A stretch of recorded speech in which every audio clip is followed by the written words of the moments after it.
Imagine you have only $500. Not much, right? But what if I told you that this amount could turn into $1 million? No, this isn't fiction.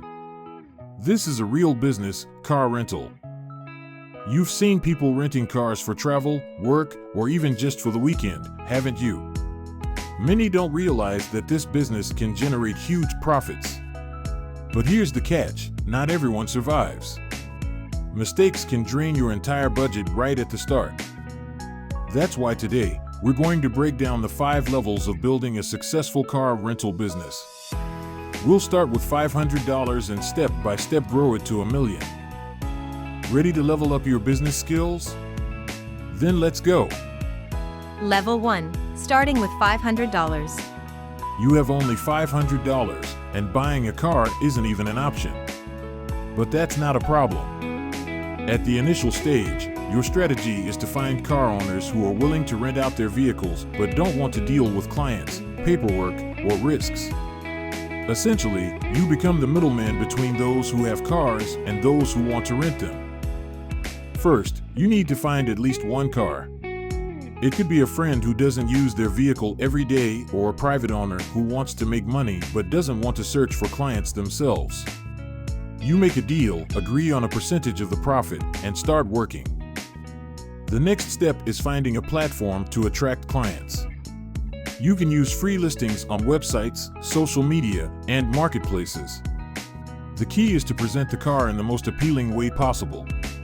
A clean interior, high-quality photos, and clear rental terms can bring in your first customers within days.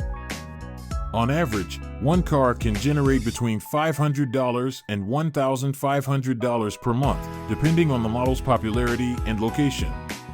If you partner with 2 or 3 car owners, your income can quickly grow to several $1,000s. This means that even without owning a car, you can start making money right away. But there's one catch: issues with clients. Some might be late with payments, while others might return the car with scratches. That's why it's crucial to establish clear rules from the start: advance payments, security deposits, and photo documentation of the car before and after each rental. Otherwise, you risk losing your profit. What do you think, at this stage, which type of cars are best for rental? Budget-friendly models, business-class vehicles, or electric cars? Drop your answer in the comments. I'd love to hear your thoughts. Level 2. First-owned cars. After a few months of working as a middleman, you now have a stable income. Money is coming in, clients are reaching out, but there's one problem: a significant portion of your profit goes to the car owners you're working with. It's time to take the next step and buy your own car. But it's not as easy as it seems. Choosing your first car is a crucial decision. If you buy emotionally, you could quickly end up in the red. The main factors to consider are reliability, fuel efficiency, and popularity among renters. People look for proven options, not exotic models that are difficult to maintain. That's why you should focus on cars that rarely break down and have affordable spare parts. A great choice would be a Toyota Corolla or Hyundai Elantra. These models are not only popular among customers but also cheap to maintain. Repair and maintenance costs are hidden expenses that can eat up your entire profit, so fuel efficiency and affordability are critical. But buying a car isn't enough, you need to register it properly. And here's where many beginners make a huge mistake: they try to save money by skipping insurance. Imagine this: a customer rents your car, and the next day, they get into an accident. If you don't have the right insurance coverage, the repair costs will fall entirely on you, and you could lose your entire business before it even starts making serious money. That's why entering this business without insurance is a no-go. Another crucial factor is screening customers. If you're renting out to private individuals, you need to be careful. Not everyone is responsible. Some people might return the car with damages, while others may simply not return it at all. That's why you should implement a security deposit system and a document verification process. Some entrepreneurs at this stage even start using rental agreements to protect themselves from fraud. Once you've taken care of all these details, your car starts generating real profit. The average rental price is $30 to $50 per day. If your car is rented out for at least 20 days per month, that's already $600 to $1,000 in income from just one vehicle. But if you buy 2 or 3 cars, the numbers start growing fast. And this is where things get even more interesting. Level 3, a fleet of 5 to 10 cars. Now you already have your own car, or even a few, and you've figured out how this business works. But if you want to scale up, you need to expand your fleet. At this stage, you should have between 5 to 10 cars. First, decide how you're going to expand. There are several options. The first option is to buy cars with your own funds. This is the ideal approach if you already have a steady income and can reinvest your earnings into purchasing new vehicles. However, there's a downside. This method is quite slow. It will take a lot of time to gather the necessary funds to buy a car. The second option is to lease or finance cars. If you have a good credit history, banks and leasing companies will happily offer cars on favorable terms. You pay a fixed monthly amount while earning more than you're spending. This is a fast way to increase the number of vehicles. But here's the catch: if you don't calculate the risks carefully, you might end up in a situation where the costs of loan payments exceed the profits. The third option is to attract investors or partners. Imagine you already have experience, you understand how the rental business works, and you can show results. Many people who have spare money want to earn passive income but don't want to deal with customers, paperwork, or organizing processes. If you find these individuals and offer them an opportunity to invest in cars in exchange for a share of the profits, you can quickly expand your fleet.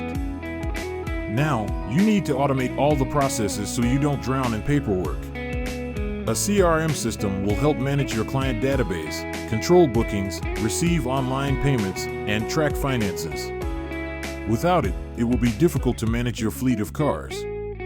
Also, establish a reliable insurance system. Insure each car not only against accidents, but also against theft. And think about where to store your cars, preferably in closed garages with security. At this level, your business is starting to generate $10,000 to $15,000 per month. But this is still not the limit. Level 4, franchise or VIP segment. If you've reached this point, you already have a stable income, a developed customer base, and a clear business model. Now it's time to decide which direction to take next. Creating a franchise. How does it work? Imagine you have a successful business, but you don't want to open new branches on your own. Instead, you sell your business model to other entrepreneurs who want to enter this business. They operate under your brand, use your methods, and you earn a percentage of their profits. A franchise is a way to scale quickly without investing your own money into new vehicles. However, it's important to have a good reputation, clear instructions, and a support system for your franchisees. Entering the VIP segment. If you were renting out budget cars before, now you can move on to renting luxury vehicles. This is an entirely different level of profit. For example, renting out a Mercedes-Benz S-Class or Range Rover can generate $300 to $500 per day. And if you have several of these cars, your income will grow significantly. But this segment requires a completely different approach. First, client screening is crucial. In the VIP rental business, it's not just about collecting money, but ensuring that the customer won't return your car in poor condition. This is why stricter rental conditions are implemented: large deposits, credit history checks, or even renting through a legal entity. Second, luxury car insurance is essential. In the case of an accident, repairing a luxury vehicle could cost as much as several budget cars. So, entering this segment without insurance is not advisable. At this level, your business is generating $50,000 to $100,000 per month. Level 5, the path to $1 million. The final level is stepping up to an entirely new level of business. If your goal is to make $1 million, simply increasing the number of cars isn't enough. You need to create your own brand and go global. One of the most promising options is to launch a car-sharing service. This is where people can rent cars not for a day, but for hours or even minutes. This is how services like Uber car sharing operate. But to do this, you need investment in the development of an app.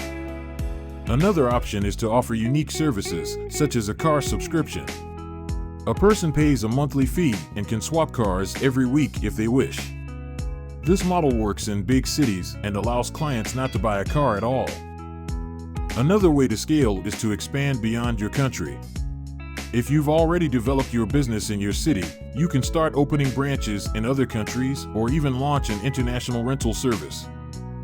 At this level, it's no longer about thousands, but hundreds of thousands and millions of dollars. If you've made it here, you have every chance of becoming a true market leader. This is where our game comes to an end.